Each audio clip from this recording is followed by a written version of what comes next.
হালিম নামের উৎপত্তি আরবি হারিস বা হারিসা থেকে, যার অর্থ হচ্ছে পিষে ফেলা।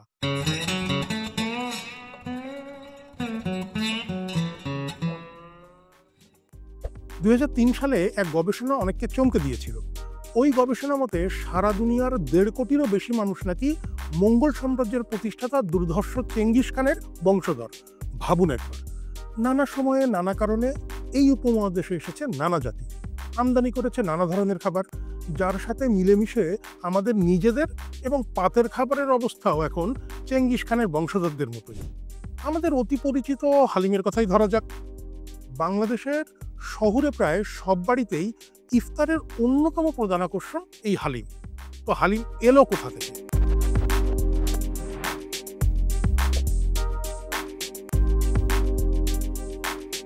হালিম নামের উৎপত্তি আরবি হারিস বা হারিসা থেকে, যার অর্থ হচ্ছে পিষে ফেলা।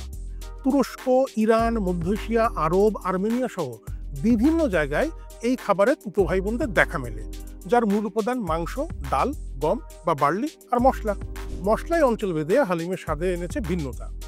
প্রথম লিখিত আকারে হালিম বা হারিসের যে রন্ধন প্রণালীর সন্ধান পাওয়া যায় সেটা 10ম শতাব্দী আরব লিপিকার আবু মোহাম্মদ আল মুজাফফর ইবনে শায়রারের কিতাব আল তাবিখে হারিসের কথা জানা যায়। অনেকেই মনে করেন হায়দ্রাবাদের নিজামের সৈন্যদলের আরবীয় সৈনিকদের মাধ্যমে হালিম উপমহাদেশে জনপ্রিয়তা পায়। কেউ কেউ বলছেন মুঘলদের হেসেলেও এই পদ রান্না হতো, তাদের মাধ্যমে এটা ভারতবর্ষের বিভিন্ন জায়গায় ছড়িয়ে পড়ে।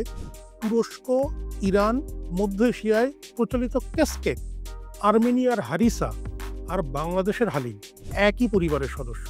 এবার আপনি বলুন, আপনার কোন জায়গার হালিম ভাল লাগে, কেমন হালিম ভালো লাগে? চর্চার ইউটিউব চ্যানেল এবং ফেসবুক পেজে কমেন্ট করে জানাতে পারেন। খাওন দাওয়ানের সঙ্গে থাকুন, চর্চার সঙ্গে থাকুন।